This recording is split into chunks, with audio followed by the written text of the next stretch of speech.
আসসালামু আলাইকুম।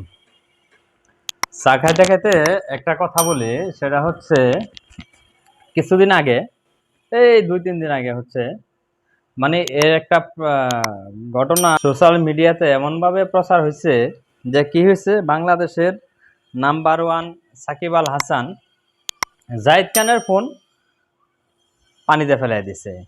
আসলেও এটা কি আসলেও পানিতে ফেলাইছে নাকি এটা কোনো শুটিং ছিল, মানে এগুলি কোনো কিছু যাচাই করার খবর নাই।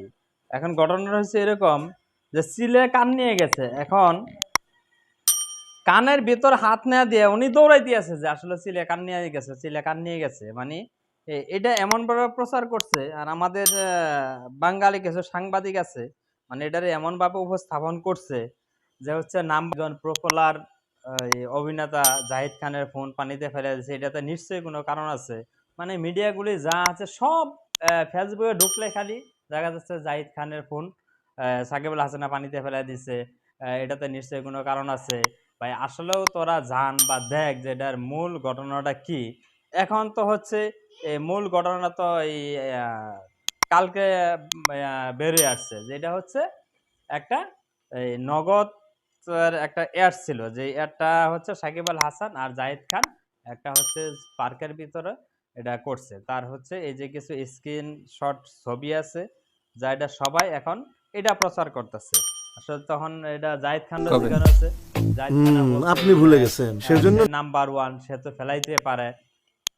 মানে উনি আরো জিনিসটা হচ্ছে এটা দেখছে যে সাংবাদিকরা এটা নিয়ে প্রচার করতেছে, উনি আসলে জিনিসটারে এটারে মানে উপভোগ করছে, উপভোগ করে এই জিনিসটারে উনি ভাইরাল বানিয়ে দিয়েছে। আসলে হচ্ছে ওটা এই জাহিদ খানের উদ্দেশ্য হচ্ছে যে সাংবাদিক যেহেতু এটা নিয়ে প্রচার করতে আছে, মানে উনি আরো হচ্ছে মানে আলোচনায় থাকাতে আরো উনি পছন্দ করে আর কি, বেশি স্বাচ্ছন্দ্য বোধ করে যে আলোচনায় আসার জন্য।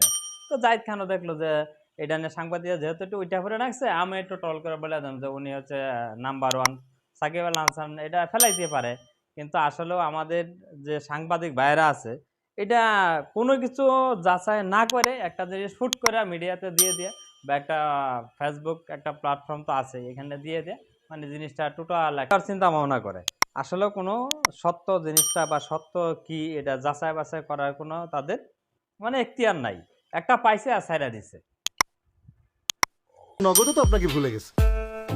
ঈদে নগদ জমি দিতেছে, গাড়ি দিতেছে, আরো নাকি